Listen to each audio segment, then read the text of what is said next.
Alors, le métier de pompe funèbre, c'est prendre en charge, dans sa globalité, les obsèques, les funérailles d'un défunt pour sa famille.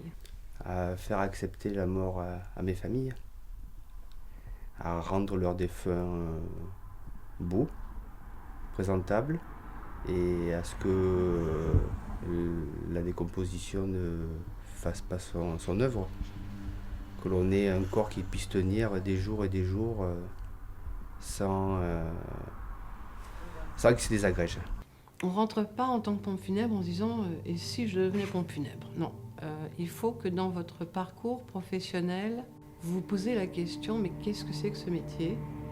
Il faut avoir la curiosité de se dire en fin de compte, c'est un business, mais c'est autre chose, beaucoup plus enrichissant, beaucoup plus captivant. Au-delà de la mort, il y a une continuité que l'on propose d'offrir à une famille un lien qui est l'empathie. Comment je suis devenu thanatopracteur? Tout simplement parce que moi, à la base, je suis un assureur. Je suis un ancien assureur. Et j'ai perdu ma grand-mère qui vivait avec moi. Puis on a fait venir un thanato et il me l'a merdé, quoi. C'était plus ma grand-mère, je la reconnaissais pas. Et j'ai fait le vide, je suis parti vivre 2 ans en Afrique. Et puis quand je suis rentré, j'ai voulu rendre aux gens ce que moi m'avait volé.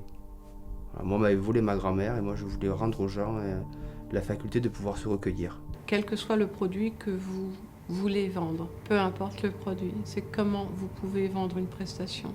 Et la difficulté, la plus dure, c'est pas forcément de vendre un prêt immobilier ou une robe en soie.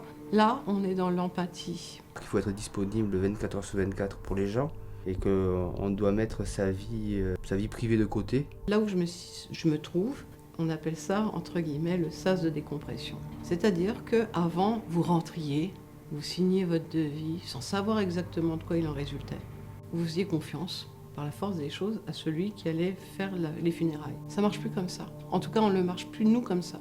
On discute, on parle. Et je pose les questions du lien de la famille par rapport au défunt.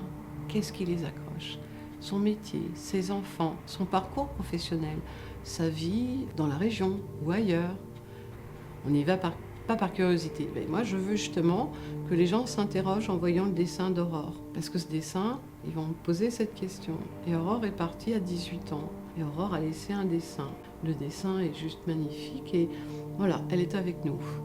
Et ça va interpeller parce qu'on va dire, ah oui, on laisse une trace quelque part.